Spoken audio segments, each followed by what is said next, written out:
మందగమన మధుర వచన.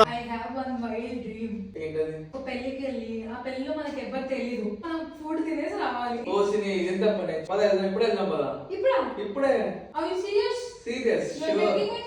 So guys random గా వెళ్తుంటే మాకు ఫంక్షనల్ గా అనిపించింది. లోపలికి అయితే వెళ్ళిపోయాము. అసలు ఎవరిని చూసినా అందరు మా సైడే చూస్తున్నారేమో అనిపించింది. ర్యాండమ్ గా వెళ్ళి ఒక పర్సన్ తో కూడా మాట్లాడాము, ఎలా ఉన్నారు, పెళ్లి ఎలా జరిగింది అని. మన యాక్చువల్ టార్గెట్ అయితే ఫుడ్ కదా, 50+ ఐటమ్స్ ఉండే. మోర్ దెన్ 5 లైవ్ కౌంటర్స్ ఉన్నాయి. Exciting thing is net dosa అంట, ఫస్ట్ టైం చూస్తున్నాము. ఇది చూడండి, బ్లాక్ గ్రేప్ పికిల్ అండ్ జామకాయ పికిల్ అంట. మా ఆయనకేమో మద్రాస్ ఆనియన్ వెల్లుల్లి కాజు కర్రీ విత్ బటర్ నాన్ తెగ నచ్చేసింది. Vada shots and coconut shell idli అయితే పెళ్లిలో పెడతారని అసలు ఎక్స్పెక్ట్ చేయలేదు. డెజర్ట్స్ లో 7+ ఐటమ్స్ ఉండే. Kunafa was M. లాస్ట్ లో ఈ ఫైర్ పాన్ సెక్షన్ అయితే చాలా ఎంజాయ్ చేసాము. మాకు ఇక్కడ ఫుడ్ ఎంత నచ్చిందంటే క్యాటరింగ్ ఓనర్ దగ్గర విజిటింగ్ కార్డ్ తీసుకొని వచ్చాము. డీటెయిల్స్ డిస్క్రిప్షన్ లో కూడా మీకు మెన్షన్ చేస్తాను. వీళ్ళు HN క్యాటరర్స్. మీ నెక్స్ట్ ఈవెంట్ కి పక్కా ట్రై చేయండి. ఫైనల్ గా నా వైల్డ్ డ్రీమ్ అయితే సక్సెస్ఫుల్ గా అయిపోయింది. మీరు మీ పార్ట్నర్ తో ట్రై చేయండి. This was real fun.